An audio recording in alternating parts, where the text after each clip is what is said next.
وسلم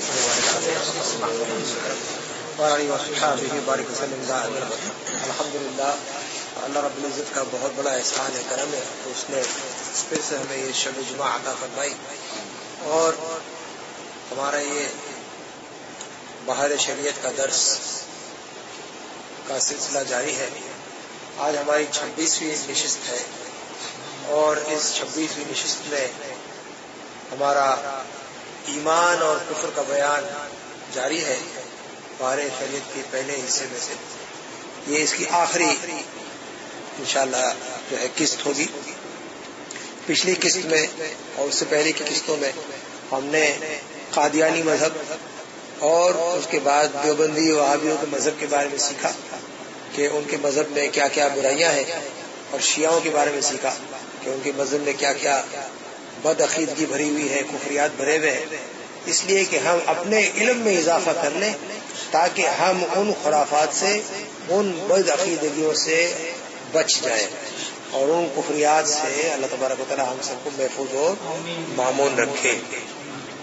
تو آج کا یہ جو درس ہے اس میں دیوبندی وہابی جو عقیدے رکھتے ہیں اس کا دوسرا حصہ مکمل ہو جائے گا اور ان کے جو قریبی عقیدہ رکھنے والے اہل حدیث ہیں ان کے بارے میں تھوڑی سی بات ہو جائے گی.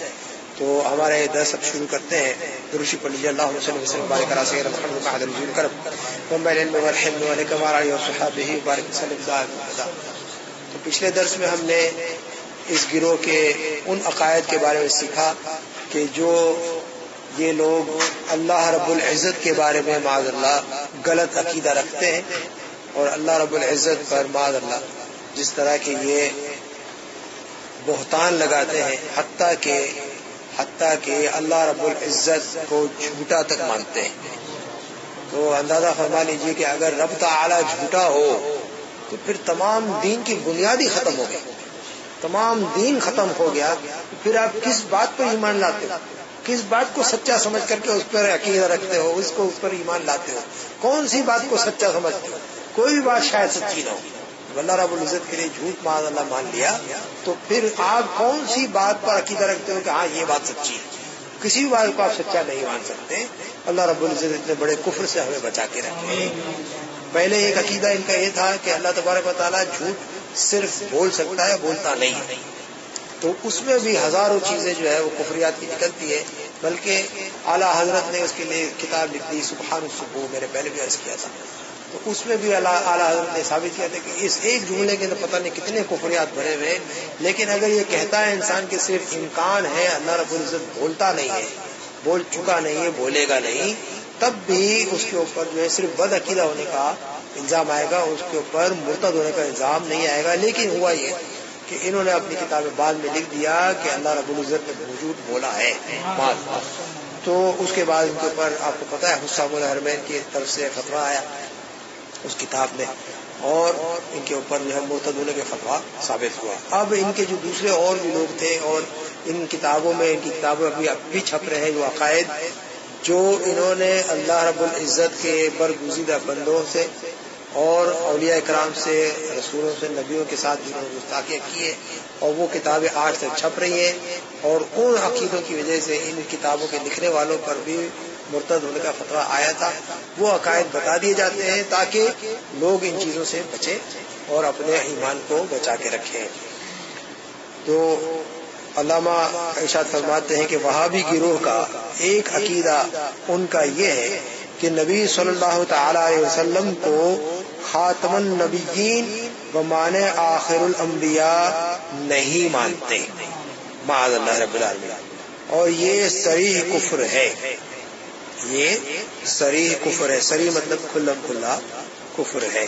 اور یہ کس کتاب میں لکھا ہے؟ انہوں نے تہذیب الناس، اور اس تہذیب الناس میں اس نے لکھا خاتم النبیین کا معنی صفحہ نمبر 4 اور 5 پر. انشاءاللہ وہ آگے بھی آئے گا. اور ہمارا آپ کا پہلے یہ دروس میں یہ عقیدہ ہم پڑھ چکے ہیں کہ جو حضور صلی اللہ تعالی وسلم کو آخری نبی نہ مانے وہ قطعاً کافر ہے. چنانچہ تہذیب الناس میں صفحہ 2 پر اس میں یہ لکھا. اب آپ اس کو غور سے سن لیجئے گا اور انشاءاللہ بعد میں تفصیل بھی اسی ہماری کتاب میں آئے گی لیکن میں انشاءاللہ جب وہ پڑھ لوں گا اس کے بعد واپس اس صفحے پر آ کر کے کچھ وضاحت کریں گے. تو تہذیب الناس میں ان کے مولوی لکھتے ہیں عوام کے خیال میں تو رسول اللہ صلعم لکھا صلی اللہ علیہ وسلم لکھنے کی بھی اس نے زحمت نہیں کی. تو عوام کے خیال میں تو رسول اللہ کا خاتم ہونا بائیں معنی یہ کہ آپ کا زمانہ انبیاء سابق کے بعد اور آپ سب میں آخری نبی ہیں، مگر اہل فہم پر روشن ہوگا کہ تقدم یا تأخر میں بالذات کچھ فضیلت نہیں. پھر مقام مدح میں یہ آیت کریمہ یعنی ولیکن رسول اللہ خاتم النبیین یہ لکھنے کے بعد لکھتا ہے تو پھر مقام مدح میں یہ آیت فرمانا اس صورت میں کیوں کر صحیح ہو سکتا ہے، یعنی یہ فضیلت کی کوئی آیت نہیں ہے. اگر اس وصف کو اوصاف مدح میں سے نہ کہیے اور اس مقام کو مقام مدح نہ قرار دیجیے تو البتہ خاتمیت باعتبار تأخر زمانی صحیح ہو سکتی ہے. یہ اس کتاب کے حوالہ دے کر کے حضرت نے یہاں پر ارشاد فرمایا. یہ تہذیب الناس اس کی لکھی ہوئی قاسم نانوتوی کی لکھی ہوئی. تو آگے ارشاد فرماتے ہیں کہ پہلے تو اس قائل نے خاتم النبیین کے معنی تمام انبیاء سے زمان متاخر ہونے کو خیال عوام کہا کہ یہ لوگوں کا خیال ہے، یہ عام لوگوں کا خیال ہے، یعنی بے پڑھے لکھے لوگ جو ہیں وہ یہ سمجھتے ہیں کہ حضور آخری نبی ہے. اس آیت سے یہ مراد لیتے ہیں، لیکن اہل فہم پر روشن ہے کہ اس میں بالذات کچھ فضیلت نہیں. اب یہ کہا کہ 1400 سال سے 1300 سال سے جتنے مسلمان گزرے اس میں حضور صلی اللہ علیہ وسلم خود شامل، صحابہ گزرے، تابعین گزرے، علماء مشائخ گزرے، ائمہ مجتہدین گزرے، غوث گزرے، کتب گزرے، جتنے بھی گزرے یہ سب عوام ہیں. ان کو ابھی تک سمجھ میں نہیں آیا کہ اس آیت کا مطلب کیا ہے. ٹھیک ہے. اور پھر آگے علامہ صاحب ہمارے ارشاد فرماتے ہیں حالانکہ حضور اقدس صلی اللہ تعالی علیہ وسلم نے خاتم النبیین کے یہی معنی بکثرت احادیث میں ارشاد فرمائے کہ خاتم النبیین کا مطلب ہے میرے بعد کوئی نبی نہیں ہے، میں آخری نبی ہوں، میں آخری نبی ہوں. تو اس کے دلائل میں جو ہے علامہ صاحب یہاں پر کچھ احادیث مبارکہ آپ نے لکھی ہے کہ ایک تو سیدنا ابو ہریرہ رضی اللہ تعالی عنہ سے روایت ہے کہ حضور صلی اللہ تعالی علیہ وسلم نے خود ارشاد فرمایا کہ میری مثل انبیاء علیہ السلام مجھ سے جو پہلے آئے ان کے درمیان میری مثل ایسی ہے جیسے کہ کسی بندے نے، کسی انسان نے ایک بلڈنگ تعمیر کی، ایک عمارت تعمیر کی اور اس عمارت کو بڑی خوبصورت تعمیر کر کے اس نے اس میں خوبصورت اینٹیں لگا دی. اس خوبصورت اینٹیں لگانے کے بعد ایک کونا جو ہے، ایک کونا جیسے حجر اسود ہے اس کونے کی طرح اس کونے میں ایک اینٹ کی جگہ چھوڑ دی، ایک اینٹ کی جگہ چھوڑ دی. تو جو کوئی آتا اس کی زیارت کے لیے، لوگ آتے ہیں اس زیارت کے لیے تو کہتے یہ ایک اینٹ یہاں پہ خالی ہے، تو وہ خالی اینٹ اب میں آ گیا، وہ خالی اینٹ میں ہوں اور میں خاتم النبی کی. یعنی وہ جو عمارت ہے انبیاء علیہ السلام اینٹوں کی مانند ہے، وہ عمارت اللہ رب العزت نے بنائی، ایک خالی اینٹ کی جگہ چھوڑ دی، وہ خالی اینٹ کی جگہ آخری اینٹ جو ہے میں ہوں، میں خاتم النبی ہوں. آپ نے اپنی مثل اس کے لیے بنائی کہ اب یہ بلڈنگ تعمیر ہو گئی، اب یہ عمارت مکمل ہو گئی، اس میں اور کوئی اینٹ نہیں لگ سکتی. آگے اور یہ صحیح بخاری شریف کی حدیث ہے، یہ صحیح بخاری شریف کی حدیث ہے کتاب المناقب میں باب خاتم النبیین صلی اللہ تعالی علیہ وسلم. پھر دوسری روایت آپ نے یہاں پہ لکھی کہ جس میں سیدنا ثوبان رضی اللہ تعالی عنہ ارشاد فرماتے ہیں کہ حضور صلی اللہ تعالی وسلم نے یوں ارشاد فرمایا کہ میری امت میں 30 جھوٹے دجال آئیں گے، کلہم یزعم انہ نبی وانا خاتم النبیین لا نبی بعدی. میری امت میں ان سے یکون فی امتی، میری امت میں 30 جھوٹے لوگ پیدا ہوں گے، دجال پیدا ہوں گے، بہت بڑے فریبی پیدا ہوں گے، بہت بڑے کذاب ہوں گے. سب کے سب کو یہ زوم ہوگا کہ وہ اللہ کے نبی ہیں، وہ اعلان کریں گے وہ اعلان کریں کہ ہم کو نبوت ملی ہے، زوم ہے، مطلب جھوٹا دعویٰ کریں گے کہ ہم اللہ کے نبی ہیں، اور خود حضور صلی اللہ علیہ وسلم نے فرمایا کہ ایسا نہیں ہے، میں آخری نبی ہوں، انا خاتم النبیین، میں نبیوں کا خاتم ہوں، لا نبی بعدی، میرے بعد کوئی نبی نہیں ہے۔ یہ حضور کا ارشاد ہے۔ لفظ خاتم النبیین بھی استعمال فرمایا اور یہ بھی ارشاد فرمایا کہ میرے بعد کوئی نبی نہیں ہے۔ بعد کا مطلب کیا ہوتا ہے؟ بعد کا مطلب ہوتا ہے زمانہ، میرے زمانے ختم ہونے کے بعد کوئی نبی نہیں آئے گا، یعنی میرے زمانے میں نہیں آئے گا، میں ہی آخری ہوں۔ تو یعنی حضور نے ارشاد فرما دیا، بتا دیا کہ زمانے کے اعتبار سے میں آخری ہوں، ٹھیک ہے۔ اس کے آگے، اور یہ کہاں پر ہے؟ سنن ترمذی میں۔ پھر آگے ایک اور حدیث آپ ارشاد فرماتے ہیں کہ حضور صلی اللہ تعالی وسلم نے ارشاد فرمایا انا خاتم النبیین لا نبی بعدی۔ صاف صریح الفاظ میں خاتم النبیین کا یہ سمجھو مطلب سمجھا رہے، مطلب بتا رہے کہ میں خاتم النبی ہوں، آخری نبی ہوں، نبیوں کا خاتم ہوں، لا نبی بعدی، میرے بعد کوئی نبی نہیں ہے۔ یہ طبرانی کی حدیث ہے المعجم الکبیر میں۔ اور ایک جگہ ارشاد فرمایا حضور صلی اللہ تعالی وسلم نے، یہ بھی معجم الکبیر طبرانی کی حدیث ہے، یا فاطمہ، اے فاطمہ اپنی بیٹی سے ارشاد فرماتے ہیں، اے فاطمہ، اور ہمارے اہل بیت ان سے کہتے ہیں کہ ہمارے اہل بیت کو اللہ تبارک و تعالیٰ نے 7 خصائل ایسے عطا فرمائے جو کسی اور کو عطا کبھی نہیں فرمائے، ہم سے پہلے اور نہ ہمارے بعد وہ خصائل کسی اور کو عطا فرمایا، ہمارے بعد وہ کسی اور کو خصائل عطا نہیں فرمایا، جن کو اپنی اہل بیت کے لیے ارشاد فرمایا، اس کو سیدہ بی بی فاطمہ سے ارشاد فرماتے ہوئے، اور اس میں سب سے پہلا ارشاد فرمایا انا خاتم النبیین، میں جو ہوں خاتم النبیین ہوں علیہ السلام صلی اللہ تعالیٰ علیہ وسلم۔ پھر ایک اور ارشاد میں جو ہے وہ بھی معجم الاوسط میں طبرانی کی ہے، اس میں بھی اس میں حضور نے ارشاد فرمایا انا قائد المرسلین، انا قائد المرسلین ولا فخر وانا خاتم النبیین ولا فخر، میں تمام رسولوں کا قائد ہوں، تمام رسولوں کا لیڈر ہوں، اور اس بات میں مجھے فخر نہیں ہے، اور میں تمام نبیوں کا خاتم ہوں، جتنی بھی نبوت آ چکی اس پر میں ایک مہر ہوں، میرے بعد کوئی نبی نہیں ہے اور مجھے کوئی فخر نہیں ہے۔ یہ حضور صلی اللہ علیہ وسلم کے ارشاد ہے۔ تو یہاں پر یہ دلائل پیش کرنے کے بعد علامہ صاحب ارشاد فرماتے ہیں تو معاذ اللہ اس قائل نے حضور صلی اللہ تعالی علیہ وسلم کو عوام میں داخل کیا، پہلے لکھا کہ یہ عوام کا خیال ہے کہ حضور کے بعد کوئی نبی نہیں آئے گا، عوام میں داخل کیا اور اہل فہم سے خارج کیا حضور صلی اللہ علیہ وسلم کو۔ پھر اس نے ختم زمانی کو مطلقاً فضیلت سے خارج کیا،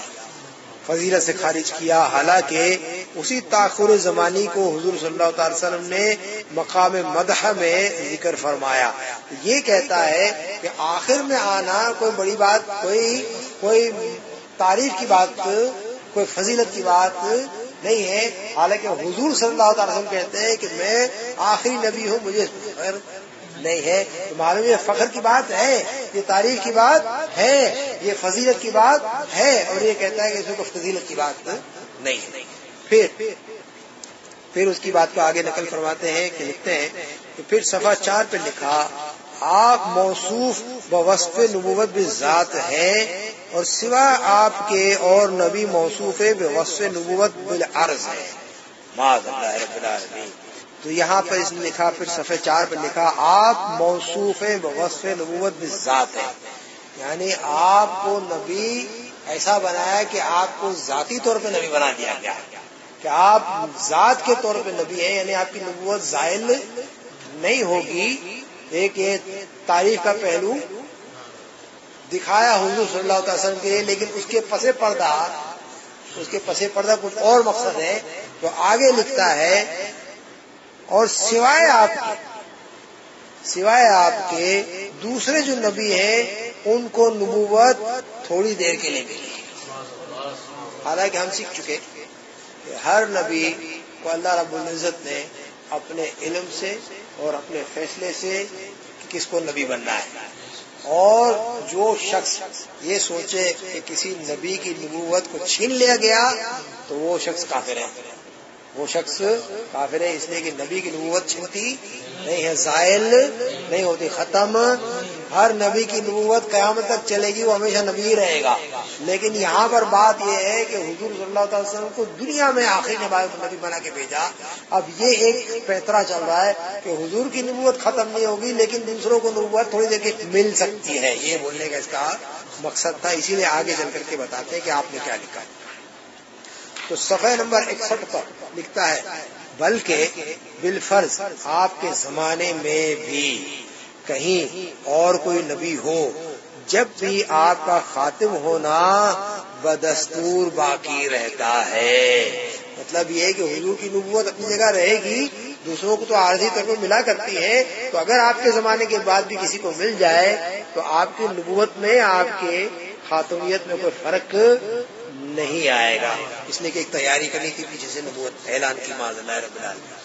پھر صفحہ 33 پر لکھتا ہے بلکہ اگر بالفرض بعد زمانے نبوی بھی کوئی نبی پیدا ہو تو بھی خاتمیت محمدی میں کچھ فرق نہ آئے گا. چہ جائے کہ آپ کے معاصر کسی اور زمین میں، یا فرض کیجئے اسی زمین میں کوئی اور نبی تجویز کیا جائے. مطلب یہ ایک تیاری کر رہا ہے، ایک تمہید باندھ رہا ہے. پہلے کہا کہ حضور کی نبوت زائل نہیں ہوگی، دوسروں کو تھوڑی دیر کے مل جایا کرتی ہے. پھر آگے لکھتا ہے کہ حضور کے زمانے میں اگر کوئی آ جاتا تو فرق نہیں پڑتا. پھر آگے لکھتا ہے کہ بالفرض حضور کے زمانے میں بھی آ جاتا یا اسی زمین میں آ جاتا، اور آپ ہی کے زمانے میں نہیں بعد کے زمانے میں بھی آ جائے تب بھی کوئی فرق نہیں پڑتا. بلکہ اس زمین میں بھی اگر فرض کر لیا جائے، مطلب ہندوستان کی دھرتی پر بھی کوئی اگر کسی نبی کو تجویز کر دیا جائے تو حضور کے خاتم النبیین ہونے میں کوئی فرق نہیں پڑے گا. اب یہ بتائے کھلم کھلا تیاری ہے نا اعلان نبوت کرنے کی. ان کا پلان فیل ہو گیا، قادیانی نے نبوت کا اعلان پہلے کر دیا، تو ان کی جو ہے وہ بولتے نا پوری بنی بنائی جو عمارت ہے وہ بھسم ہو گئی کہ بھائی ہم کو اعلان کرنے کی تیاری میں تھے اتنے دنوں سے، اور وہاں پر اس نے اعلان کر دیا. جب اس پہ لعنت ملامت ہوئی، کفر کے فتوے آئے، تو انہوں نے اپنا منہ بند کیا کہ اب ہم اعلان نہیں کر سکتے، کریں گے تو ہمارے لیے بھی وہی حکم آئے گا. لیکن دل میں جو بات ہے، ایمان تو دل کے حال کو بولتے ہیں، ایمان تو دل کے حال کو بولتے ہیں. تو آگے کسی اور زمین میں، یا فرض کیجئے اسی زمین میں کوئی اور نبی تجویز کیا جائے، یہ کھلم کھلا نبوت اپنی اعلان کرنے کی تیاری کے لیے یہ الفاظ لکھے گئے. پھر آگے اوپر لکھتا ہے کہ علامہ صاحب ارشاد فرماتے ہیں کہ لطف یہ ہے کہ اس قائل نے ان تمام خرافات کا ایجاد بندہ ہونا خود تسلیم کر لیا، کہ آگے لکھتا ہے صفحہ 34 پر ہے کہ اگر بوجہ کم التفاتی بڑوں کا فہم کسی مضمون تک نہ پہنچا تو ان کی شان میں کیا نقصان آ گیا، اور کسی طفل نادان نے کوئی ٹھکانے کی بات کہہ دی تو کیا اتنی بات سے وہ عظیم الشان ہو گیا. یعنی 1300 سال سے کسی بزرگ کو یہ بات سمجھ میں نہیں آئی یا ان کی رسائی اس بات تک نہیں پہنچی تو ان کی بزرگی میں کوئی فرق نہیں پڑا. اور آج کے زمانے کا میں طفل مکتب کوئی ٹھکانے کی بات بول دوں تو ان کی شان میں کوئی گستاخی تھوڑی ہو گئی. کبھی کبھی بچہ بھی تو صحیح بات بول دیتا ہے. تو آج 1300 سال کے بعد ایک بچے نے یہ بول دیا کہ خاتم النبیین کا اصل مطلب یہ ہے کہ حضور صلی اللہ تعالی وسلم کی آخر زمانہ نبی ہونے میں کوئی فضیلت ہے ہی نہیں، ان کے بعد بھی کوئی نبی آ سکتا ہے، بلکہ اس سرزمین پر بھی آ سکتا ہے. یہ بات میں نے بول دی اور میں نے حق بات بول دی تو ان کی شان میں کوئی گستاخی تھوڑی ہوگی. یہ یہاں پہ بولنا چاہتا ہے. آگے لکھتا ہے بعد وضوح حق، یعنی حق کی وضاحت ہونے کے بعد اگر فقط اس وجہ سے کہ یہ بات میں نے کہی اور وہ اگلے کہہ گئے تھے میری نہ مانے اور وہ پرانی بات گائے جائیں تو قطع نظر اس کے قانون محبت نبوی صلی اللہ تعالی وسلم سے یہ بات بہت بعید ہے. ویسے بھی اپنی عقل و فہم کی خوبی پر گواہی دینی ہے. ابھی کیا بولتا ہے کہ اگر میری بات کو آپ تسلیم نہیں بھی کرو تو ٹھیک ہے، آپ حضور کی محبت میں اگر تسلیم نہیں بھی کرو تو مجھے کوئی فرق پڑنے والا نہیں پڑنے والا. آپ اسی گیت گاتے جاؤ پہلے والوں نے جو بولا ہے تو میری صحت پہ کوئی فرق نہیں پڑنے والا. ٹھیک ہے. آگے لکھتے ہیں علامہ صاحب، یہیں سے ظاہر ہو گیا جو معنی اس نے تراشے سلف میں کہیں اس کا پتہ ہی نہیں. یعنی 1300 سال سے علماء، مشائخ، غوث، کتب، صحابہ، تابعین، تبع تابعین، مجتہدین، ان میں سے کسی کو، بلکہ حضور صلی اللہ علیہ وسلم نے بھی جو معنی بتائے وہ کسی کو نہیں سوجھے، اس کو سوجھے. تو یہ کہتا ہے کہ وہ سب جو ہے ان کو متوائی مرضی ان کو مانتے رہو. میں تو یہ کہتے جاؤں گا کہ یہیں سے ظاہر ہو گیا جو معنی اس نے تراشے سلف میں، حتیٰ کہ حضور صلی اللہ تعالی وسلم تک میں کہیں اس کا پتہ ہی نہیں. اور نبی صلی اللہ تعالی وسلم کے زمانے سے آج تک جو سب سمجھے ہوئے تھے اس کو خیال عوام بتا کر رد کر دیا کہ اس میں کچھ فضیلت نہیں. اس قائل پر علماء حرمین طیبین نے جو فتویٰ دیا وہ حسام الحرمین کے مطالعے سے ظاہر، اور اس نے خود بھی اسی کتاب صفحہ 46 میں اپنا اسلام برائے نام تسلیم کیا کہ مدعی لاکھ پہ بھاری ہے گواہی تیری، ان نام کے مسلمانوں سے اللہ تعالی بچائے. اسی کتاب کے صفحہ نمبر 5 پر ہے. کیا لکھتا ہے یہ تہذیب الناس لکھنے والا قاسم نانوتوی؟ وہ لکھتا ہے کہ انبیاء اپنی امت سے ممتاز ہوتے ہیں تو علوم ہی میں ممتاز ہوتے ہیں، باقی رہا عمل اس میں بسا اوقات بظاہر امتی مساوی ہو جاتے ہیں بلکہ بڑھ جاتے ہیں. میں اس کا آسان سے ترجمہ کر دوں کہ یہ کہنا چاہتا ہے کہ انبیاء علیہ السلام کو اللہ تبارک و تعالیٰ نے علم عطا فرمایا، اس لیے وہ دوسرے لوگوں سے علم میں زیادہ ہوتے ہیں، ورنہ اور کو ان میں فضیلت نہیں. یہ بولنے کے چکر میں ہے. آگے لکھتا ہے کہ انبیاء اپنی امت سے ممتاز، یہ نہیں لکھا فضیلت، ممتاز مطلب ڈسٹنکشن، الگ ہوتے ہیں اس لیے کہ ان کے پاس علم تھوڑا زیادہ ہوتا ہے، اس لیے ممتاز ہوتے ہیں. باقی رہا عمل مطلب اچھے اعمال کرنے میں، تو اس میں بسا اوقات یعنی کبھی کبھی بظاہر امتی نبی کے برابر ہو جاتا ہے بلکہ بڑھ جاتا ہے، معاذ اللہ رب العالمین. اب میں آپ سے پوچھتا ہوں کہ اللہ رب العزت نے قرآن پاک میں جتنے بھی واقعات ہمارے تدریس کے لیے بتائے ان میں سے بہت ہی مشہور واقعہ ہے وہ ہے آدم علیہ السلام کو سجدہ.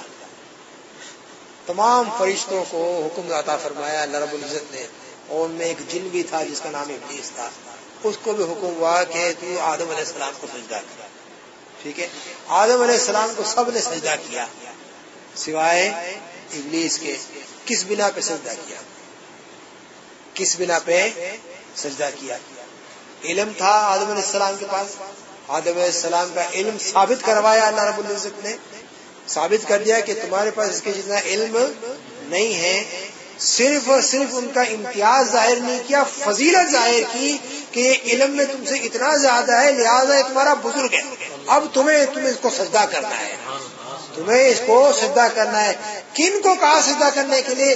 جنہوں نے پتہ نہیں کروڑوں سال سے عبادت کی، کروڑوں سال کی عبادت ان کے پاس تھی، کوئی گناہ ایک ان کے پاس نہیں تھا. فرشتوں کے پاس گناہ ہوتا ہی نہیں، تسبیح و تحلیل میں ہمیشہ مشغول ہوتے ہیں، اللہ رب العزت کی جو ہے وہ پیروی میں، اس کا حکم ماننے میں، اس کی جو مدح کرنے میں ہمیشہ مشغول ہوتے ہیں. ان کے ہاں تو گناہ کا تصور نہیں ہے، ان کے پاس نیکیوں کا انبار تھا. ان کو کہا کہ تو آدم علیہ السلام کو سجدہ کرو. صرف یہ نہیں کہا کہ تم سے الگ ہے، تم سے جدا ہے، تم سے ممتاز ہے، کہا نہیں تم سے زیادہ فضیلت رکھتا ہے، تم سے زیادہ فضیلت رکھتا ہے. آدم علیہ السلام نے اس زمانے میں، آدم علیہ السلام نے اس زمانے میں شاید ایک مرتبہ بھی کوئی نماز ادا نہیں کی ہو.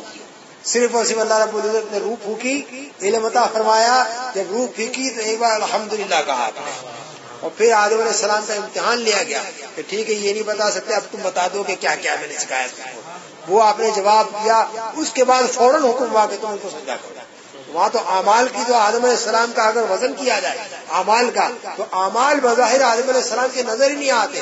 وہ کروڑوں سال کی عبادت لے کے بیٹھے، کون فرشتے، اس کے باوجود اللہ رب العزت ان کو سجدہ کرا رہا ہے. اگر مساوی ہوتے، اعمال میں آگے ہوتے تو آدم علیہ السلام کو سجدہ کرنے کا حکم نہ ہوتا.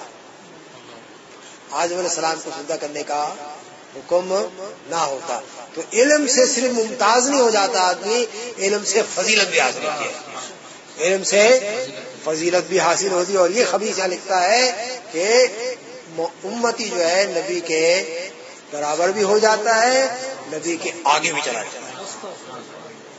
اور سنیے، ان قائل صاحب نے حضور صلی اللہ تعالی علیہ وسلم کی نبوت کو قدیم اور دیگر انبیاء کی نبوت کو حادث بتایا.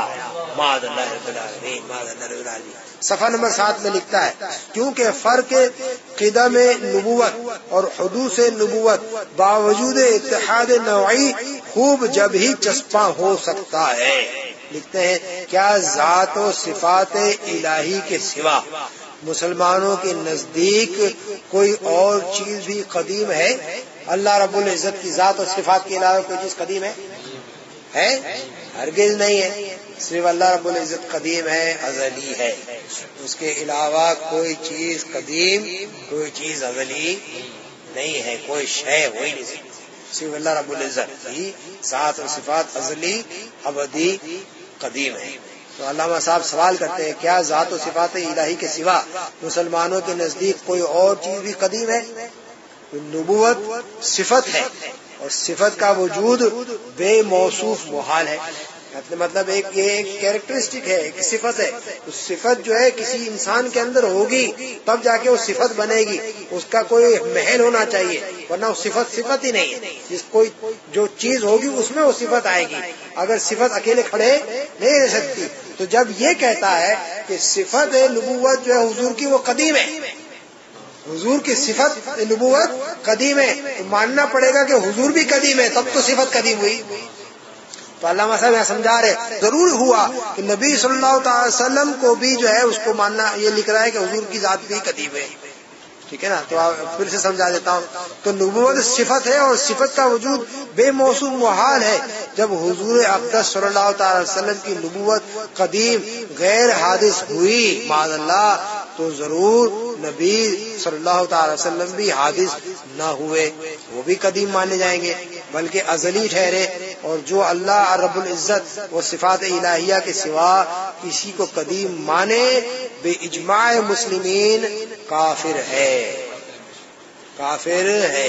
اب دیکھو، اب اپنی عارضی نبوت کو ثابت کرنے کے لیے حضور کی نبوت کو قدیم بنا دیا. کسی جگہ پہ اپنی عارضی نبوت کو ثابت کرنے کے لیے حضور کی نبوت کہا کہ یہ ذاتی نبوت ہے. معاذ اللہ، اس نے اتنے خرافات بکے ہیں صرف اور صرف اپنی ایک نبوت ظاہر کرنے کے لیے. تو آگے ارشاد فرماتے ہیں کہ بالاجماع مسلمین کافر ہے. ہم یہ عقائد کے بیان میں الحمدللہ پہلے سیکھ چکے ہیں، بلکہ اسی طرح اور مقام پر نقل فرمایا ہے، فتاوی رضویہ میں بھی ہے.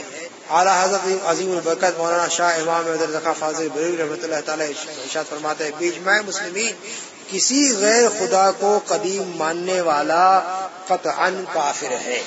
یہ فتاوی رضویہ جلد نمبر 14 صفحہ نمبر 266 پہ. اسی طرح ایک اور مقام پر نقل فرماتے ہیں کہ ائمہ دین فرماتے ہیں جو کسی غیر خدا کو ازلی کہے باجماع مسلمین کافر ہے، باجماع مسلمین کافر ہے. تو آگے اس گروہ کا یعنی وہابی گروہ کے بارے میں اللہ صاحب ارشاد فرماتے ہیں اس گروہ کا یہ عام شیوا ہے. یہ میں پہلے بات بتا چکا تھا کہ جس امر میں محبوبان خدا کی فضیلت ظاہر ہو، طرح طرح کی جھوٹی تعویلات سے اسے باطل کرنا چاہیں گے اور وہ امر ثابت کریں گے جس میں تنقیص یعنی نقصان یا عظمت کو گھٹانے والی بات ہو. تو مثلاً براہین قاطعہ صفحہ نمبر 51 میں لکھ دیا کہ نبی صلی اللہ تعالی علیہ وسلم کو دیوار پیچھے کا بھی علم نہیں، دیوار پیچھے کا بھی علم نہیں. اور یہ لکھ کر کے یہ کہا کہ حدیث کے الفاظ، اتنا بڑا جھوٹ لکھا اور لکھا کہ حدیث کے الفاظ ہیں. اور بہتان کس پہ ڈالا؟ علامہ صاحب آگے لکھ رہے ہیں بہتان اس طرح ڈالا کہ اس کو شیخ محدث دہلوی رحمۃ اللہ تعالی کی طرف منسوب کیا، غلط منسوب کر دیا. سیدنا شیخ محدث دہلوی رحمۃ اللہ تعالی نے اپنی کتاب میں لکھا اور یہاں تک لکھا کہ کچھ لوگوں نے یہ حدیث گڑھی ہے کہ حضور صلی اللہ علیہ وسلم نے ارشاد فرمایا مجھے پیٹ پیچھے کا علم نہیں ہے، یہ حدیث جھوٹی ہے، یہ لکھا کس نے لکھا؟ حضور محدث دہلوی رحمۃ اللہ تعالیٰ نے یہ لکھا. تو اس حدیث کا انکار کر رہے ہیں اپنی کتاب میں، لوگوں کا شک دور کر رہے ہیں. تو اسی کو اٹھا کر کے آگے تک لے جا کر کے کہ علامہ صاحب نے تو یہ لکھا ہے کہ حضور نے ارشاد فرمایا کہ مجھے دیوار کے پیچھے کا علم نہیں. کتنا بڑا جھوٹ. اور وہی بات جو پہلے میں نے عرض کیا کہ ان کی عادت یہ ہے کہ کوئی بھی فضیلت والی بات محبوبان خدا کے بارے میں لکھی ہوئی ہو، چاہے قرآن پاک میں ہو، چاہے حدیث پاک میں ہو، کچھ بھی ہو، کیسی بھی بات ہو، اس کا جو سب سے گھٹیا مطلب نکال سکتے ہو وہ سب سے گھٹیا مطلب نکال کر کے پیش کرتے ہیں تاکہ لوگوں کے دلوں میں محبوبان خدا کی عظمت نہ رہے. وہی چیز اعلیٰ حضرت نے ارشاد فرمائی اپنے اشعار میں کہ ذکر رو کے فضل کاٹے نقص کا جویا رہے. ذکر رو کے فضل کاٹے نقص کا جویا رہے، پھر کہے مرتک کے ہوں امت رسول اللہ کی. پھر کہے مرتک کے ہوں امت رسول اللہ کی، کہ حضور کی امت میں ہونے کے باوجود تو ایسے کام کرتا ہے تو امتی کہاں سے ہوا؟ اگر امتی ہوتا تو یہ سب کام نہ کرتا. آگے لکھتے ہیں، پہلے تو کیا لکھا ہے اس نے؟ پہلے اس کے جو دوسرا اس کا جو بھائی تھا اس نے کیا لکھا کہ نبیوں کی فضیلت صرف علم کی وجہ سے ہوتی ہے. اور اس کا جو دوسرا بھائی ہے اس نے برائے نکاتیہ میں لکھ دیا کہ نبی کے پاس علم غیب ہوتا ہی. آگے دیکھیں کیا لکھتا ہے. اس نے لکھا الحاصل غور کرنا چاہیے کہ شیطان اور ملک الموت کا حال دیکھ کر علم محیط زمین کا فخر عالم کو خلاف نصوص قطعیہ کے بلا دلیل محض قیاس فاسدہ سے ثابت کرنا شرک نہیں تو کون سا ایمان کا حصہ ہے؟ کہ شیطان و ملک الموت کو یہ وسعت نص سے ثابت ہوئی. فخر عالم کی وسعت علم کی کون سی نص قطعی ہے کہ جس سے تمام نصوص کو رد کر کے ایک شرک ثابت کرتا ہے؟ یہ لکھتا ہے اپنی تمہید باندھنے کے بعد کہ شیطان اور ملک الموت کا علم اتنا وسیع ہے اور محیط زمین ہے، یعنی تمام زمین کو ان کا علم گھیرے ہوئے ہے. ان کا علم اتنا زیادہ ہے اس کا شیطان اور ملک الموت کا کہ تمام زمین کو ان کا علم، تو ان کا محیط ہے تمام زمین پر. تو فخر دو عالم کو یعنی حضور صلی اللہ تعالی وسلم کے لیے ایسا ہی علم ثابت کرنے کی کوشش کرنا بغیر دلیل قطعی کے، یعنی قرآن و حدیث کی دلیل کے بغیر جان بوجھ کر کے حضور کے لیے اتنا زیادہ علم ثابت کرنے کی کوشش کرنا، یہ شرک نہیں تو اور کیا ہے؟ یہ شرک نہیں تو اور کیا ہے؟ اور آگے لکھتا ہے کہ کیونکہ شیطان اور ملک الموت کو تو یہ وسعت، یہ علم کی وسعت، اتنا زیادہ علم جو ہے یہ نص یعنی دلیل سے ثابت ہوئی ہے. لیکن حضور صلی اللہ تعالی علیہ وسلم کی وسعت علم کو کون سی نص قطعی یعنی کون سی دلیل irrefutable proof، کون سی سالڈ دلیل سے آپ ثابت کرو گے بلا وجہ کا ایک شرک کرنے کی کوشش کرتے ہو؟ یہ لکھتا ہے. اب آگے علامہ صاحب اس کے آگے یوں ارشاد فرماتے ہیں تو جس وسعت علم یعنی علم کی کثرت کو شیطان کے لیے ثابت کیا، اس نے شیطان کے لیے ثابت کیا کرتا اور اس پر نص ہونا بیان کرتا ہے، دلیل ہونا بیان کرتا ہے، اسی چیز کو حضور صلی اللہ تعالی وسلم کے لیے شرک بتاتا ہے. یعنی اللہ کے برابر شیطان اگر ہو جائے تو شرک نہیں ہے، لیکن حضور کو اگر یہ علم ثابت کریں تو یہ معاذ اللہ شرک ہو جائے گا. تو خدا کا شریک مان لیا شیطان کو اور اسے آیت و حدیث سے ثابت جانا.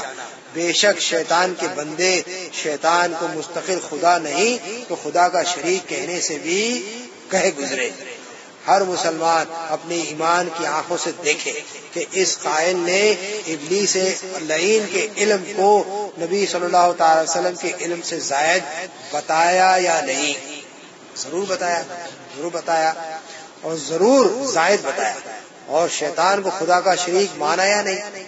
مان لیا، کیونکہ حضور کے لیے کہا کہ اگر کریں گے تو شرک ہو جائے گا، لیکن شیطان کے لیے مان لیا کہ ہے. تو مطلب یہ ہوا کہ اللہ کے برابر اس کے دل میں شیطان کی اتنی ہی برابری کر رہا ہے کہ شیطان اور اللہ برابر ہے. معاذ اللہ رب العالمین. تو شیطان کو اللہ کا شریک مانا، ضرور مانا، اور پھر اس شرک کو نص سے ثابت کیا. یعنی شرک ہے، حضور کے لیے شرک ہے تو شیطان کے لیے بھی شرک ہونا چاہیے. ہے نا. تو اس سے کہا کہ تو ثابت ہے قرآن سے، تو معلوم ہے ثابت بھی کیا. تو یہ تینوں امر صریح کفر اور قائل یقینی کافر ہے. یعنی شیطان کو اللہ کے برابر سمجھنا اور حضور کی معذرت تنقید کرنا اور حضور صلی اللہ تعالی وسلم کے لیے کہنا کہ یہ معاذ اللہ یہ ہے ہی نہیں، کوئی اس کی برابر نص قرآن میں ہے ہی نہیں یا سبھی حدیث میں ہے ہی نہیں، تو یہ تینوں باتیں معاذ اللہ کفر ہیں. تو کون مسلمان اس کے کافر ہونے میں شک کرے گا؟ جو حضور صلی اللہ علیہ وسلم کی توہین کرے، شیطان کا علم حضور سے زیادہ بتائے اور کہے کہ اگر حضور کو شیطان کا اتنا علم مان لیا جائے یا شیطان سے زیادہ علم مان لیا جائے تو یہ کفر ہو جائے گا، شرک ہو جائے گا معاذ اللہ رب العالمین. پھر آگے حفظ الایمان صفحہ 7 میں حضور صلی اللہ تعالی وسلم کے علم کی نسبت یہ تقریر کی. یہ حفظ الایمان لکھی ہوئی ہے اشرف علی تھانوی کی. اب اس نے کتنی غلیظ توہین کی ہے اس کے بارے میں انشاءاللہ پڑھنے کے بعد بتاتے ہیں. آپ کی ذات مقدسہ پر علم غیب کا حکم کیا جانا اگر بقول زید صحیح ہو تو دریافت طلب یہ امر ہے کہ اس غیب سے مراد بعض غیب ہے یا کل غیب. اگر بعض علوم غیبیہ مراد ہیں تو اس میں حضور کی کیا تخصیص؟ ایسا علم غیب تو زید و عمر اور بلکہ ہر صبی و مجنون بلکہ جمیع حیوانات و بہائم کے لیے بھی حاصل ہے. معاذ اللہ رب العالمین.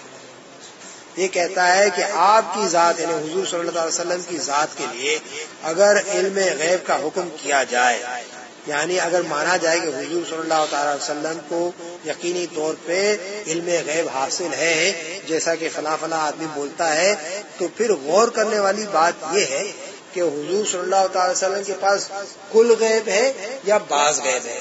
بعض مطلب کل سے کم. تو ہمارا تو ایمان ہے کہ اللہ رب العزت ہی کے پاس کل غیب کا علم ہے، کسی اور کے پاس کل غیب کا علم نہیں ہے.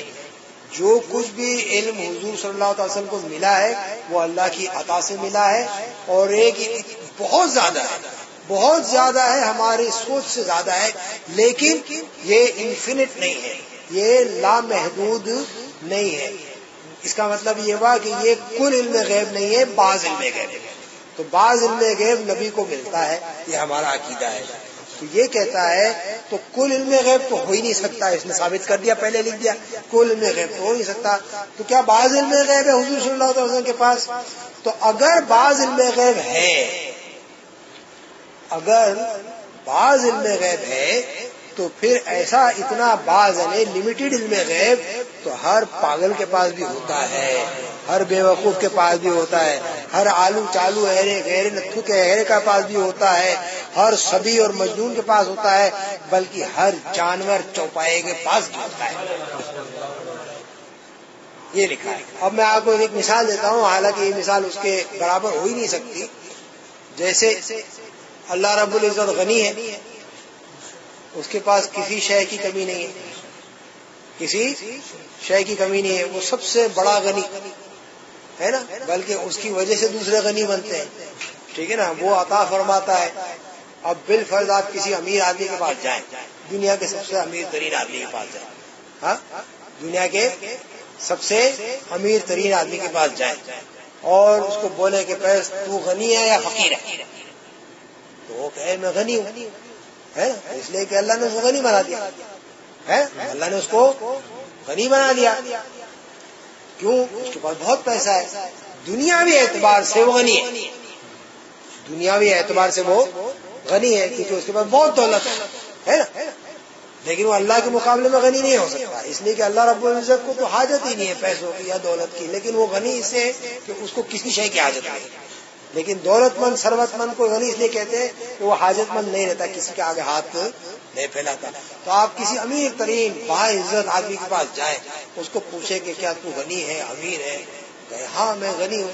تو اگر آپ اس کو پوچھیں اور کہیں کہ ہاں میں غنی ہوں، دولت مند ہوں، ثروت والا ہوں، تو اگر آپ اس کے منہ پہ کہہ دیں کہ تیرے پاس اگر نوٹ ہے، پیسہ ہے، تو یہ تو پیسہ چور کے پاس بھی ہوتا ہے، تو آپ نے اس کی توہین کی یا نہیں کی؟ بات پیسوں کی نہیں ہو رہی، بات شخص کی ہو رہی ہے، اس شخصیت کی ہو رہی ہے کہ آپ نے اس کی اور اس شخصیت کی برابری کر دی. اور پھر پیسہ اگر اس کے پاس اربوں خربوں ڈالر ہے اور اس چور کے پاس 200-400 روپے ہے، وہ اربوں خربوں ڈالر یہ 200-400 روپے کے برابر ہے؟ نہیں ہے. تو کتنی توہین ہوئی، مقدار کے حساب سے بھی توہین ہوئی اور ذات کے حساب سے بھی توہین ہوئی. یہاں پر دونوں طرح سے توہین ثابت ہے. اور ہمارے یہاں تو یہ ہے کہ حضور صلی اللہ تعالی وسلم کی ساتھ وابستہ کوئی چیز ہو اس کی توہین کرے تو بھی کافر ہے. یا حضور کی ذات کی توہین ہے، حضور کے علم کی توہین ہے، اللہ کے دیے ہوئے عطا کی توہین ہے، اللہ کی عطا کی بھی توہین ہے. بات سمجھ میں آ گئی؟ آپ بات تو وہی کہہ رہے ہیں، حق بات بول رہے ہیں. آپ تو کہہ رہے بھائی اس کے پاس پیسہ ہے، اس کے پاس بھی پیسہ ہے، لیکن آپ نے توہین کی. یہاں پر توہین ثابت ہوئی یا نہیں ہوئی یا نہیں؟ ایسا شخص بولنے والا انسان کافر ہے یا مسلمان ہے؟ کافر ہے. آگے سنیے، مسلمانوں غور کرو کہ اس شخص نے نبی صلی اللہ تعالی وسلم کی شان میں کیسی صریح گستاخی کی کہ حضور صلی اللہ تعالی وسلم جیسا علم زید و عمر اور ہر بچے اور پاگل بلکہ تمام جانوروں اور چوپایوں کے لیے حاصل ہونا کہا. کہ ایسا علم تو سب کے پاس ہوتا ہے کیونکہ لمیٹڈ علم ہے. حضور کا علم لمیٹڈ ہے، علم غیب لمیٹڈ ہے، ہم جانتے ہیں، لیکن اتنا ہے کہ تمام دنیا مل کر کے ان کے ایک ذرے کے برابر نہیں ہے. ٹھیک ہے نا؟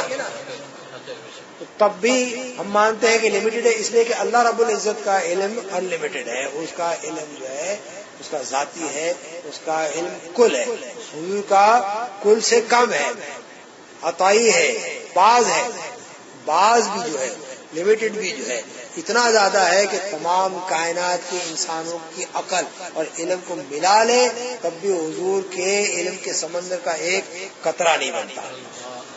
تو کتنی بڑی توہین کیا ہے اس نے یہاں پر، یہ آپ خود سمجھ سکتے ہیں کہ پاگل کے علم کو، جانور کے علم کو حضور کے علم کے برابر ہے.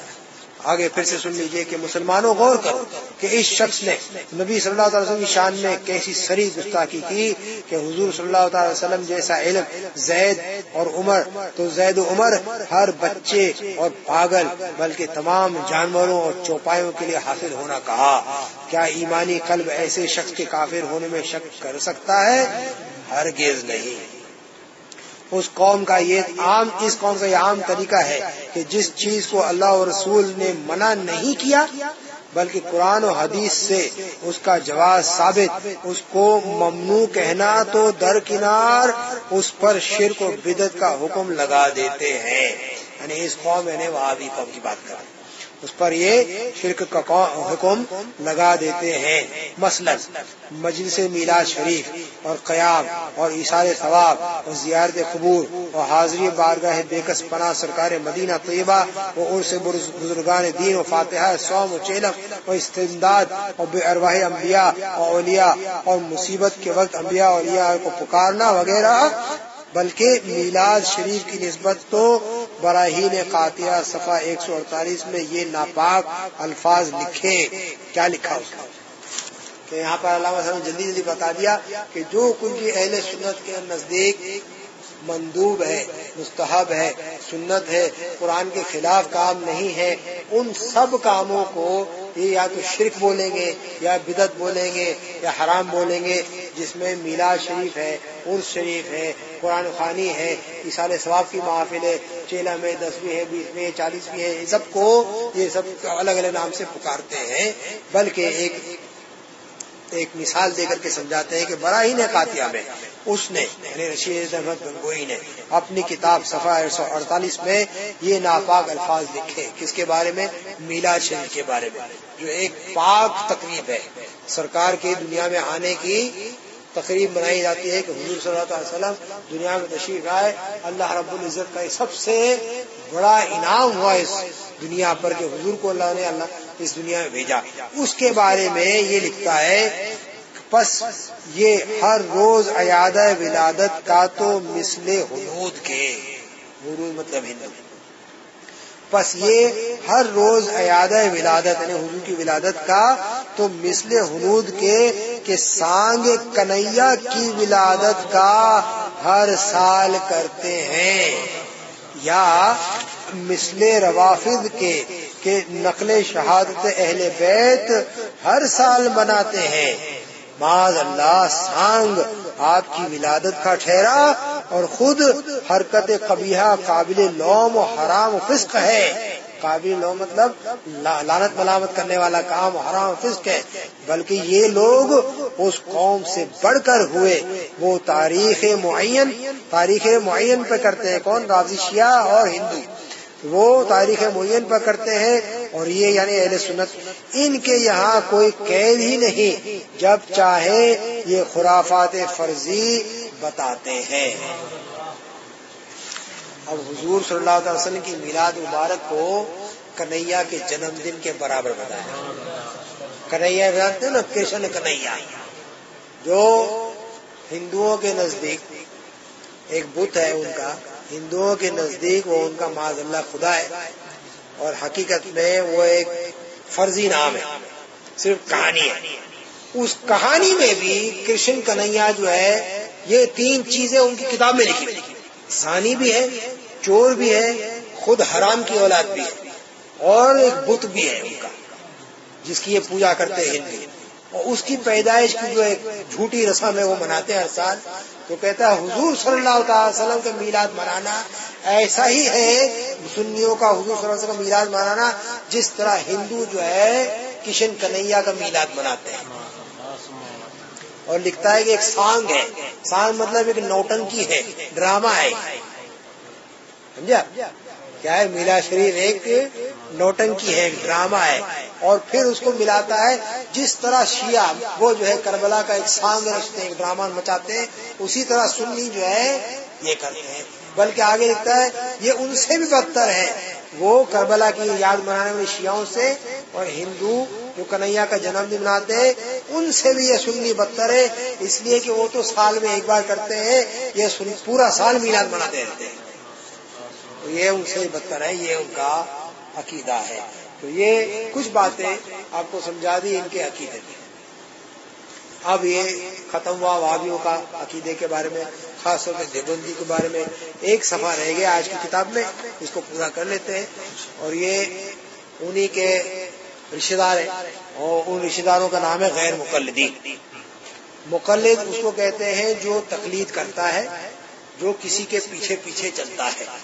یہ ایک گروہ ہے جس نے اپنے نام کو لکھا ہے غیر مقلدین، ہم ان کو غیر مقلد کہتے ہیں، یہ اپنے آپ کو اہل حدیث کہتے ہیں، ہم ان کو غیر مقلد کہتے ہیں، اس لیے کہ یہ کسی کے پیچھے چلنا، پہلے لکھا کہ کسی کے پیچھے چلنا فقہ کے معاملے میں، چاہے وہ قرآن سناتا، چاہے وہ حدیث سناتا، چاہے وہ کسی بھی طرح کے دلائل پیش کرتا ہو قرآن سے، حدیث سے، قیاس سے، اجماع امت سے، اگر وہ دلائل پیش کرتا ہو اس کے پیچھے چلنا شرک ہے۔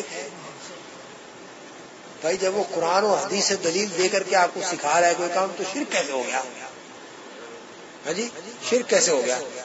پھر شرک سے جب یہ ہار گئے دلائل میں، مناظرے میں، تو کہا حرام ہے، حرام سے ہار گئے تو کہا بدعت ہے، بدعت سے پھر ابھی تک ان کو سمجھ میں نہیں آیا کہ کیا کریں، لیکن یہ انہوں نے اپنی ضد کو چھوڑا نہیں ہے، یہ اپنے آپ کو اہل حدیث کہتے ہیں، اور ہم اپنے آپ کو اہل سنت و جماعت کہتے ہیں، اس لیے کہ ہم قرآن پر بھی ایمان رکھتے ہیں اور حضور صلی اللہ علیہ وسلم کی سنتوں پر بھی ایمان رکھتے ہیں۔ تو غیر مقلدین یہ بھی وہابیت ہی کی ایک شاخ ہے۔ وہ چند باتیں جو حال میں وہابیہ نے اللہ عز و جل اور نبی صلی اللہ علیہ وسلم کی شان میں بکی ہیں، غیر مقلدین سے ثابت نہیں ہے۔ ابھی غور سے سنیے گا برابر سے کہ انہوں نے اپنی کتابوں میں سب نہیں لکھا ہے۔ کس نے؟ غیر مقلدین نے یہ سب چیزیں اپنی کتابوں میں نہیں لکھا ہے۔ جو 4-5 باتیں پچھلی آپ کو ہم نے سنی ہے دیوبندی و وہابی کے بارے میں، غیر مقلدین سے وہ چیزیں اپنی کتابوں سے ثابت نہیں، لیکن باقی تمام عقائد میں دونوں شریک ہیں، اور ان حال کے اشد دیوبندی کفروں میں بھی وہ یوں شریک ہیں کہ ان پر ان کے قائلوں کو کافر نہیں جانتے، کافر نہیں جانتے، اور ان کی نسبت حکم یہ ہے کہ جو ان کے کفر میں شک کرے وہ بھی کافر ہے۔ من شک فی کفرہ و عذابہ فقد کفر، یعنی جس نے یہ ابھی سیکھا ہم نے 5-6 ان کے عقیدے، وہ صراحتاً کفر ہے. ان کفر کو سننے کے بعد اس کے لکھنے والے کو، اس کے بولنے والے کو اگر آدمی کافر نہ سمجھے تو خود کافر ہو جائے گا. تو غیر مقلد اور اہل حدیث جو اپنا کو کہتے ہیں وہ ان دیوبندیوں کو، ان وہابیوں کو کافر نہیں مانتے، تو یہ ان کے برابر اس معاملے میں برابر ہے. ان میں ایک نمبر ان کا زائد یہ ہے کہ چاروں مذہبوں سے جدا، تمام مسلمانوں سے الگ انہوں نے ایک راہ نکالی کہ تقلید کو حرام اور بدعت کہتے اور ائمہ دین کو سب و شتم سے یاد کرتے ہیں، معاذ اللہ. مگر حقیقتاً تقلید سے خود بھی خالی نہیں ہے. ائمہ دین کی تقلید تو نہیں کرتے مگر شیطان لعین کی ضرور مقلد ہیں.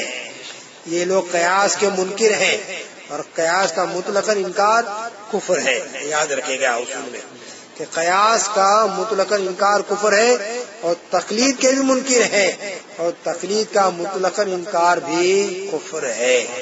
مسئلہ مطلق تقلید فرض ہے اور تقلید شخصی واجب ہے. اور ہم جو ہے 4 ائمہ میں سے کسی ایک کی تقلید کرتے ہیں. ایک کا نام ہے سیدنا امام اعظم سیدنا نعمان بن ثابت رضی اللہ تعالیٰ عنہ، شافعی رحمۃ اللہ تعالیٰ علیہ، پھر ان کے بعد امام حنبل ہے اور چوتھے جو ہے امام مالک ہے. یہ 4 جو ہے ان کو تمام امت مسلمہ نے اپنا فقہ میں امام مانا. اس لیے امام نہیں مانا کہ ان کے چہرے بڑے خوبصورت تھے، اس لیے امام نہیں مانا کہ وہ اپنے وقت کے بادشاہ تھے، اس لیے امام نہیں مانا کہ انہوں نے بہت پیسہ بانٹا لوگوں میں، اس لیے امام مانا کہ انہوں نے قرآن اور حدیث اور قیاس اور اجماع امت کو ترتیب دے کر کے ہمارے سامنے ایک ضابطۂ حیات اور ایک تقلید کرنے کا ایک نمونہ پیش کر دیا، تاکہ ہم اس کو دیکھ کر کے اسی پہ چلتے رہیں اور ہمیں پھر سے دوبارہ ان میں محنت کرنے کی ضرورت نہ پڑے. ان لوگوں نے کمیٹیز بنائی، باقاعدہ بڑی بڑی کمیٹیز بیٹھ کر کے ایک ایک حدیث کے اوپر پتہ نہیں ہزاروں گھنٹے بحث کر کر کے اس میں سے مسائل اخذ کر کے ہمارے لیے آسان کر کے بتا دیا کہ یہ کرنا سب سے صحیح، سب سے درست راہ ثواب یہ. تو اب اس میں غلط کیا ہے؟ سرکار سیدنا دو عالم صلی اللہ تعالی وسلم نے سیدنا معاذ بن جبل رضی اللہ تعالی عنہ کو یمن شاید بھیجا، گورنر بنا کر کے بھیجا، اور پوچھا اے معاذ تم لوگوں میں کوئی مسئلہ آپ کے سامنے آئے گا تو تم لوگوں میں فیصلہ کیسے کرو؟ سیدنا معاذ رضی اللہ تعالیٰ عنہ عرض کرتے یا رسول اللہ میں قرآن میں اس کا جواب تلاش کروں گا، میں قرآن میں اس کا جواب تلاش کروں گا. معلوم یہ ہوا کہ انسان کی عقل استعمال ہوگی، انسان کی عقل استعمال ہوگی تب تو وہ قرآن میں دیکھے گا نا. عقل ہی نہیں ہوگی تو قرآن میں کیا دیکھے گا؟ تو سب سے پہلے عقل ہونا ضروری ہے. تو عقل استعمال کروں گا، قرآن میں تلاش کروں گا، قرآن میں اس کو تلاش کروں گا. تو سرکار دو عالم صلی اللہ علیہ وسلم پوچھتے ہیں کہ اے معاذ اگر قرآن میں تم اس کا جواب نہ ملا تو؟ حالانکہ قرآن میں سب ہے، قرآن میں سب کچھ ہے، لیکن قرآن کی تفسیر ہر کسی کو سمجھ میں نہیں آتی. تو آپ ارشاد فرماتے ہیں، حضور سے معاذ حضور سے عرض کرتے ہیں کہ یا رسول اللہ اگر قرآن میں واضح طور پہ مجھے نہیں نظر آیا اس کا جواب تو پھر یا رسول اللہ آپ کے اقوال میں، آپ کی سنت میں اس کا جواب تلاش کروں گا. اگر اس میں سے جواب نہ ملا تو، اگر اس میں سے جواب نہ ملا تو سیدنا معاذ عرض کرتے ہیں یا رسول اللہ پھر دونوں کا موازنہ کر کے پھر اپنی عقل سے رائے لوں گا کہ دونوں میں سے صحیح راستہ کیا ہے، کہ دونوں کو سامنے رکھوں گا اور اگر ان میں سے بھی صحیح جواب مجھے صاف صاف نظر نہیں آیا تو پھر میں فیصلہ کروں گا کہ ان دونوں کی مثال سامنے لے کر کے پھر فیصلہ کروں گا کہ صحیح راستہ کیا ہے، ان دونوں کو نگاہ میں رکھ کر کے. اور معلوم ہے قیاس بھی تیسرا راستہ ہے، ٹھیک ہے نا. اگر قرآن میں واضح حکم نہیں ملا تو سنت میں واضح حکم، حدیث میں واضح حکم ڈھونڈا جائے گا. ان دونوں میں واضح حکم نہ ملا تو پھر عقل استعمال کی جائے گی مثال دیکھ کر کے. اگر ایسا تھا تو حضور نے ایسا کیا تو اب ایسا ہے تو ہم بھی ویسا ہی کریں، مثال قائم کر کے کیا جائے گا. اس کو کہتے ہیں قیاس، ٹھیک ہے. اگر اس میں بھی نہ ملا تو پھر تمام علماء نے اپنے جو عقل دوڑا کر کے محنت کر کے ایک چیز کا فیصلہ کر دیا کہ یہ صحیح ہے تو پھر اس کو قانون کے طور پہ مان لیا جاتا ہے. یہ 4 ہمارے اصول ہیں: قرآن، حدیث، قیاس اور اجماع امت. یہ ہمارے 4 اصول ہیں. ان کے نزدیک اگرچہ فقہ حنفیہ میں، فقہ شافعیہ میں، فقہ مالکیہ میں، فقہ حنبل میں اگر یہ 4 چیزوں کا اعتبار کر کے فقہ بنائی گئی ہے، اگر اس فقہ کے حساب سے عمل کریں تب بھی شرک ہے.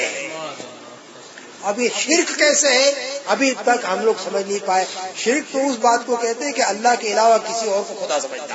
یہاں تو وہ بات ہوئی نہیں، یہاں تو بات ہوئی نہیں رہی. لیکن جب اس مناظرے سے ہار گئے تو حرام اور بدعت کا فتویٰ دینے لگے، معاذ اللہ رب العالمین. لیکن اب اگر یہ امام شافعی کو پیروی نہیں کرتے، امام مالک کی نہیں کرتے، امام اعظم کی نہیں کرتے، امام احمد بن حنبل کی نہیں کرتے، تو پھر یہ کس کی تقلید کرتے ہیں؟ معلوم یہ ہوا انہوں نے بھی قرآن تو سیکھا ہے، انہوں نے بھی حدیث تو سیکھا ہے. اب یہ ہاتھ جو ہے یہاں باندھتے ہیں، ہاتھ یہاں باندھتے ہیں. میں پوچھتا ہوں ان کے 10 سال کا لڑکا نماز پڑھتا ہے تو وہ بھی یہاں پہ ہاتھ باندھتا ہے، تو اس نے کیا تمام فقہ سیکھ لی؟ کیا قرآن پورا سیکھ لیا؟ کیا پورا اس نے حدیثیں سیکھ لی؟ کیا اس نے قیاس کر لیا اور خود ہی فیصلہ کیا کہ یہاں پہ ہاتھ باندھنا ٹھیک ہے؟ نہیں، اس نے اپنے باپ کو دیکھا، اپنے دادا کو دیکھا، اپنی مسجد کے امام کو دیکھا کہ وہ اس طرح ہاتھ باندھتا ہے، یا اپنی مسجد کے امام کو پوچھا ہاتھ کہاں باندھوں تو اس نے بتایا کہ ہاتھ یہاں باندھ. نماز میں شروع کہاں سے کرنا؟ تو کان پہ ہاتھ رکھنا ہے، اللہ اکبر بولنا ہے، رکوع میں یہ پڑھنا ہے، سجدے میں یہ پڑھنا ہے. یہ تقلید نہیں ہے تو اور کیا ہے؟ یہ تقلید نہیں ہے تو اور کیا ہے؟ یہ کسی نہ کسی نے بتایا، اس نے ایک قانون بنایا، ایک قانون فقہ آپ کو بنا کے دیے، اور تمام اہل حدیث سب کے سب یہی کرتے، تمام سب کے سب یہی کرتے. معلوم یہ ہوا کہ آپ نے ایک 5ویں فقہ اپنے حساب سے بنائی ہے اور آپ اس کی تقلید کرتے. تو اگر آپ کہتے کہ تقلید حرام ہے، دوسروں کے اوپر حرام کا فتویٰ دیتے ہو، خود وہی کرتے، خود تو وہی کرتے ہو نا، تقلید تو کر رہے ہو نا کسی نہ کسی کی، اپنی بنائی ہوئی فقہ کی، اپنے سیٹ آف رولز کی تقلید کر رہے ہو نا. کوئی ایک اہل حدیث بتا دو کہ جو ٹانگ پھیلا کر کے نہیں کھڑے رہتا ہے نا. معلوم یہ کہ انہوں نے ایک تقلید کا ایک قانون بنا لیا ہے کہ نماز میں ٹانگ بالکل پھیلا کر کھڑا رہنا ہے، ہاتھ جو ہے یہاں پر سینے کے اوپر رکھنا ہے، اور جتنا ہو سکے سر پہ ٹوپی نہیں رکھنی ہے، بار بار سر منڈانا ہے. ان سب چیزوں کو فالو کرتے نہیں کرتے نا. یہ تقلید ہے ہی ہے کہ نہیں ہے نا؟ تقلید ضرور تقلید کرتے ہیں. بات یہ ہے کہ ائمہ سے دشمنی ہے، بزرگوں سے دشمنی ہے. اللہ رب العزت نے بچائے. ضروری تنبیہ، وہابیوں کے یہاں بدعت کا بہت خرچ ہے، جس چیز کو دیکھے بدعت ہے. لہذا بدعت کسے کہتے ہیں اسے بیان کر دینا مناسب معلوم ہوتا ہے.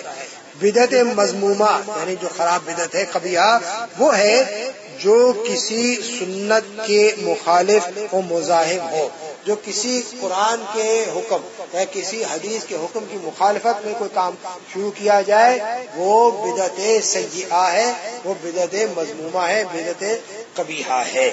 اور یہ مکروہ یا حرام ہے، یعنی جو چیز قرآن سنت کے خلاف جاتی ہو وہ مکروہ یا پھر حرام ہے. اور مطلق بدعت تو مستحب ہے بلکہ سنت ہے، بلکہ کبھی کبھی واجب تک ہوتی ہے. حضرت امیر المومنین سیدنا عمر فاروق اعظم رضی اللہ تعالی عنہ نے تراویح کی نسبت فرمایا، نعمت البدعۃ ہذی، کہ یہ کتنی اچھی بدعت ہے، یہ کتنی اچھا نیا طریقہ ہے، کتنا اچھا نیا طریقہ ہے. حالانکہ تراویح تو سنت موقدہ ہے، لیکن آپ نے کہا یہ کتنی اچھی بدعت ہے. آپ نے نماز کے لیے نہیں کہا کہ نماز اچھی بدعت ہے، آپ نے کہا کہ تراویح کی نماز کو با جماعت شروع کیا، یہ با جماعت شروع کرنے کا طریقہ کتنا اچھا ہے، کتنا اچھا ہے. تو جس امر کی اصل شرع شریف سے ثابت ہو وہ ہرگز بدعت قبیحہ یعنی خراب بدعت نہیں ہو سکتا، ورنہ خود وہابیہ کے مدارس اور ان کے وعظ کے جلسے اس حیات خاصہ کے ساتھ ضرور بدعت ہوں گے. پھر انہیں کیوں نہیں موقوف کرتے؟ بلکہ ان کے یہاں تو یہ ٹھہری ہے کہ محبوبان خدا کی عظمت کے جتنے امور ہیں سب بدعت، اور جس میں ان کا مطلب ہو وہ سب حلال اور سنت. اللہ تبارک و تعالی بچائے. ولا حول ولا قوت الا باللہ العلی العظیم.